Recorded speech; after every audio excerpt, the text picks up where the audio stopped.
শুধু আব্দুল্লাহ বিন উবাইও না, ফেলে মুদারের শব্দ দিয়ে বোঝাতে চাইলেন, হে দুনিয়ার মানুষ, হে আল আমিনের এলাকার মানুষ, হে মাসউদ রানার এলাকার মানুষ, হে আমার প্রিয় কুড়িগ্রামবাসী, আল্লাহ বোঝাতে চান, শোনো তোমরা হে বিশ্ববাসী, আমার আব্দুল্লাহ বিন উবাইয়ের জন্য আমার রাসূল যখন দোয়া করেছেন তখন তো কবুল করিনি।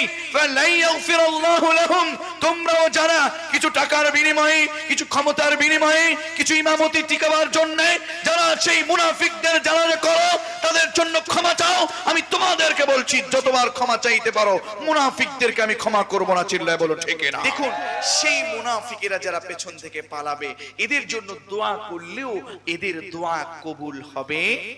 এদের জন্য যে দোয়া করুক, যত ওলি, যত বড় মানুষ কিংবা মহানবী যেই করুক, এদের জন্য দোয়া কবুল করলেও আল্লাহ কবুল করবে। সেই মক্কার কাফেরদের মধ্যে, বেদুইনদের মধ্যে কত মানুষকে হেদায়েত রব দিয়ে দিয়েছেন, কিন্তু আব্দুল্লাহ বিন উবাই, পৃথিবীতে মুনাফিক যারা ছিল সকল মুনাফিকের সর্দার, কথা বলো ঠিক না? আব্দুল্লাহ বিন উবাই যেদিন পৃথিবী থেকে চলে গেল, কোরআন কারিমে অত্যন্ত চমৎকার করে রব সেগুলো তুলে তুলে দিয়েছেন। আব্দুল্লাহ বিন উবাই পৃথিবী থেকে যেদিন চলে গেছে, তার ছেলে আব্দুল্লাহ ছিল। আব্দুল্লাহ রাসূলের কাছে এসেছে, ও রাসূল, আসসালামু আলাইকা ইয়া রাসূলুল্লাহ, হে আল্লাহর রাসূল আপনাকে সালাম, আমার বাবা পৃথিবী থেকে ইন্তেকাল করেছেন। বিশ্বনবী বললেন, ইন্না লিল্লাহি ওয়া ইন্না ইলাইহি রাজিউন।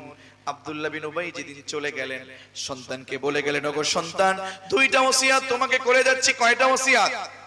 এক নম্বর ওসিয়াত হলো, রাসূলকে গিয়ে বলবা, ও রাসূল, আপনার জামা দিয়ে আমার কাফনটা দেবেন। দুই নাম্বার হলো, আপনি নিজে আমার জানাজা পড়াবেন। কয়টা ওসিয়াত? সন্তান চলে গেল, রাসূলের কাছে গিয়ে বলল, ইয়া রাসূলুল্লাহ, ইয়া হাবিবাল্লাহ, আমার বাবা আব্দুল্লাহ বিন উবাই পৃথিবী থেকে চলে গেছেন, দুইটা ওসিয়াত করে গেছেন। এক হলো আপনার গায়ের জামা কিংবা চাদর দিয়ে আমার বাবার কাফনটা পরাতে বলেছেন। দুই নাম্বার হলো, ইয়া রাসূলুল্লাহ, আপনি নিজে আমার বাবার জানাজা করবেন। এই দুইটা ওসিয়াত। বিশ্বনবী সাল্লাল্লাহু আলাইহি ওয়াসাল্লাম মায়ার নবী ছিলেন, তিনি জানতেন তিনি অনেক সমস্যার সম্মুখীন হয়েছেন। আব্দুল্লাহ বিন উবাই দুনিয়াতে থেকে তাকে অনেক জানিয়েছেন। বিশ্বনবী সাল্লাল্লাহু আলাইহি ওয়াসাল্লাম এত দয়ার নবী থেকে তিনি নিজে ওই আব্দুল্লাহ বিন উবাইয়ের ওসিয়ত মানতে গিয়ে, নিজে তার জামাটা খুলতে গিয়ে তিনি সাহাবীদেরকে নিয়ে বসেছিলেন, সেখান থেকে দাঁড়িয়ে গেলেন। সুবহানাল্লাহ পড়েন। বিশ্বনবীর সাথে 22 জন সাহাবী ছিলেন। কয়জন? জোরে বলেন। 22 জন সাহাবী রাসূলের সাথে ছিলেন। রাসূল দাঁড়িয়ে গেলেন, জামা খুলবেন কিংবা চাদর দিবেন আব্দুল্লাহ বিন উবাইকে কাফন পরানোর জন্য। আব্দুল্লাহ বিন উবাইকে কাফন পরানোর জন্য যখন রাসূল দেওয়ার জন্য দাঁড়িয়ে গেলেন, 22 জন সাহাবী, 21 জন সাহাবী রাসূলের সাথে দাঁড়িয়ে গেলেন। একজন বসা, নাম কি? ওমর। নাম কি? ওমর। সত্যের পক্ষে, মিথ্যার পক্ষে যারা কাজ করেছেন, তার মধ্যে পৃথিবীর ইতিহাসে অন্যতম ভূমিকা পালন করেছেন হযরতে ওমর। চিল্লায় বলো ঠিক না? সেই ওমর আমরা হতে চাই কি চাই না? সেই ওমর হতে চাই কি চাই না? ওমরের মতো রাজত্ব কায়েম হোক, ওমরের মতো বিচার হোক, আমরা চাই কি চাই না?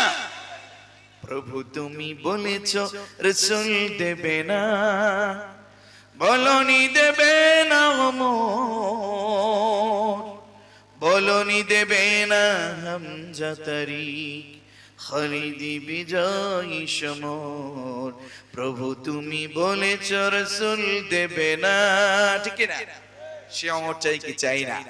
বিশ্বনবী দাঁড়ায় গেলেন, সাথে দাঁড়ালেন কয়জন? দাঁড়ায় নাই কয়জন? নাম কি?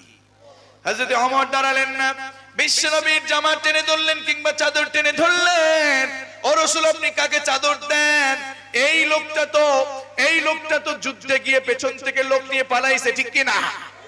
ও রাসূল, এই লোকটা মুসলমান নাম দিয়ে আপনার সাথে রোজা পালন করেছে, ইফতার পালন করেছে, আপনার পিছনে নামাজ পড়েছে, এরপরেও আপনার দেশের রাষ্ট্রটা, আপনার রাষ্ট্রটা কোরআন দিয়ে চলুক, এটা চায় নাই, ঠিক কি না?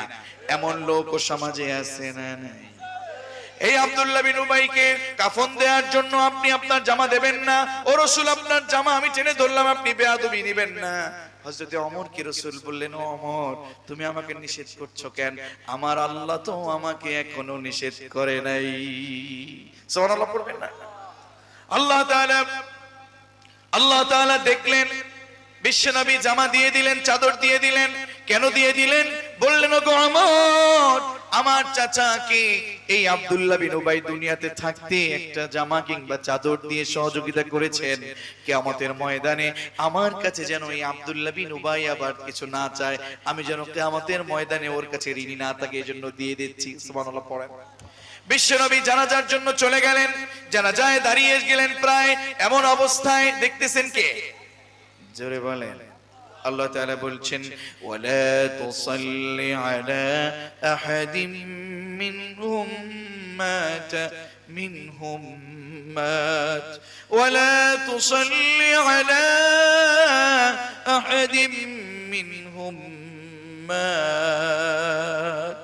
ও রাসূল, জিব্রাইলকে পাঠিয়ে দিলেন, জিব্রাইল আর বসে থেকো না, তাড়াতাড়ি যাও আমার হাবিবকে বলো ওয়ালা তুসাল্লি, আপনি জানাজা পড়াতে পারবেন না, আপনি দোয়া করতে পারবেন না।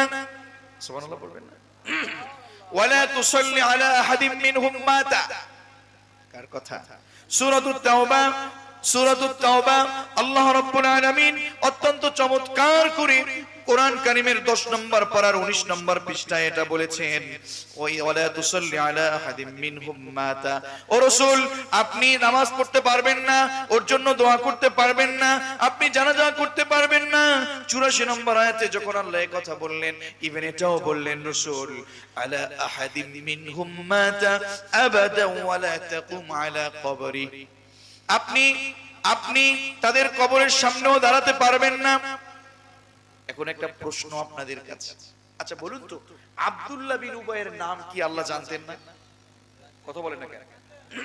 আবু লাহাবের মতো লোকের নাম আল্লাহ কোরআনে দিয়েছেন। আব্দুল্লাহ বিন উবাইয়ের নাম কি আল্লাহ জানতেন কি জানতেন?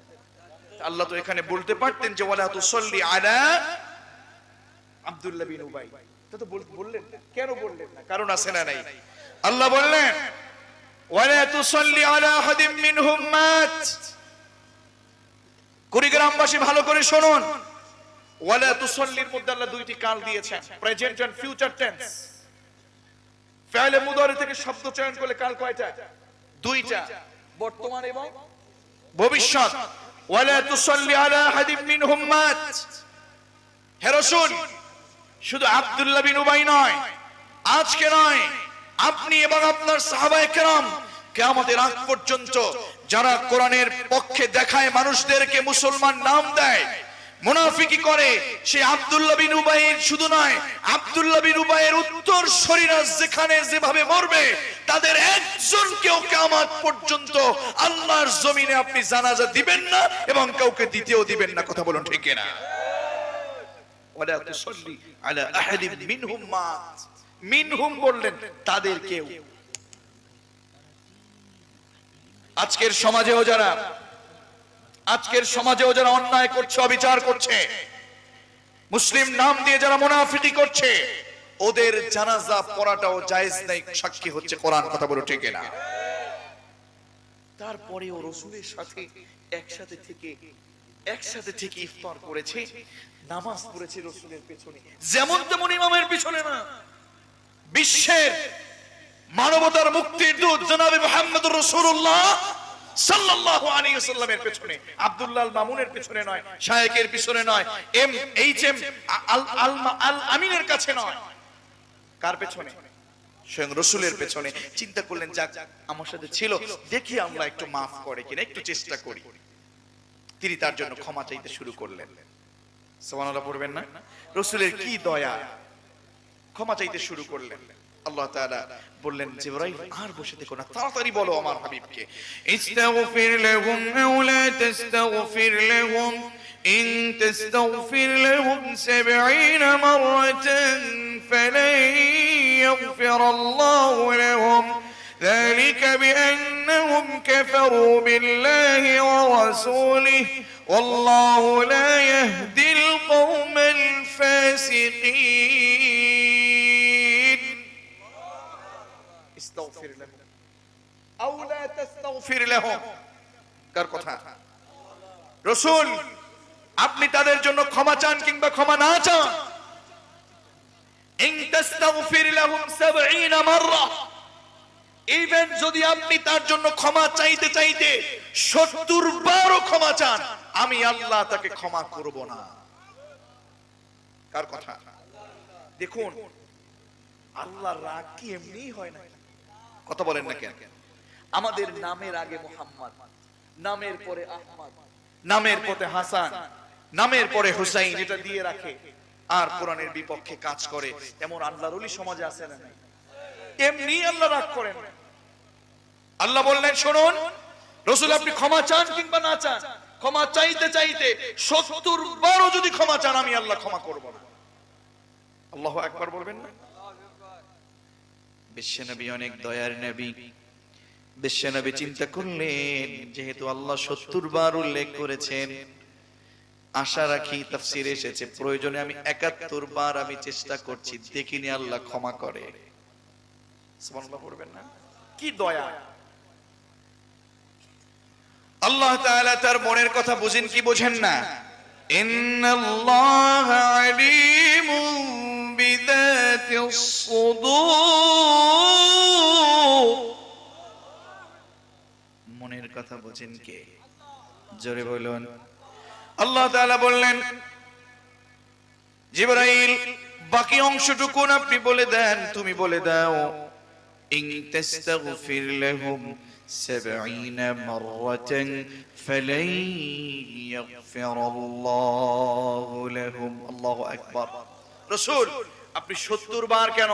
ফালাই ইয়াগফিরুল্লাহ, মুদারের শব্দের পূর্বে যখন লাম চলে আসে অর্থ হয়ে যায় রাসূল, আপনি ক্ষমা চান কিংবা না চান, কিংবা 70 বারও যদি ক্ষমা চান, 71 বার কেন, আজীবন যদি আপনি ক্ষমা চান, আমি কখনোই ওকে ক্ষমা করব না। লাই ইয়াগফিরুল্লাহ, লাই ইয়াগফিরুল্লাহ। শুধু আব্দুল্লাহ বিন উবাইও না, ফেলে মুদারের শব্দ দিয়ে বোঝাতে চাইলেন, হে দুনিয়ার মানুষ, হে আল আমিনের এলাকার মানুষ, হে মাসউদ রানার এলাকার মানুষ, হে আমার প্রিয় কুড়িগ্রামবাসী, আল্লাহ বোঝাতে চান, শোনো তোমরা, হে বিশ্ববাসী, আমার আব্দুল্লাহ বিন উবাইয়ের জন্য আমার রাসূল যখন দোয়া করেছেন তখন তো কবুল করিনি। ফালাই ইয়াগফিরুল্লাহু লাহুম, তোমরাও যারা কিছু টাকার বিনিময়ে, কিছু ক্ষমতার বিনিময়ে, কিছু ইমামতি টিকাবার জন্য যারা সেই মুনাফিকদের যারা করো, তাদের জন্য ক্ষমা চাও। আমি তোমাদেরকে বলছি, যতবার ক্ষমা চাইতে পারো, মুনাফিকদেরকে আমি ক্ষমা করব না। চিল্লায় বলো ঠিক না? তাহলে যারা পেছন থেকে কোরআনের পথে না এসে পালিয়ে যায়, রাসূলের পক্ষে না থেকে পালিয়ে যায়, তাদের জন্য ক্ষমা আছে নাকি নাই? জোরে বলুন, ক্ষমা আছে না নাই? তাহলে আমরা কি সে পথে থাকতে চাই, না রবের কোরআনের পক্ষে থাকতে চাই? আমরা কোরআনের পক্ষে থাকতে চাই না কোরআনের বিপক্ষে থাকতে চাই? কারা কারা চাই দুহাত তুলে রবকে দেখায় দেয়। লিল্লাহি তাকবীর। আল্লাহ আমাদের হাত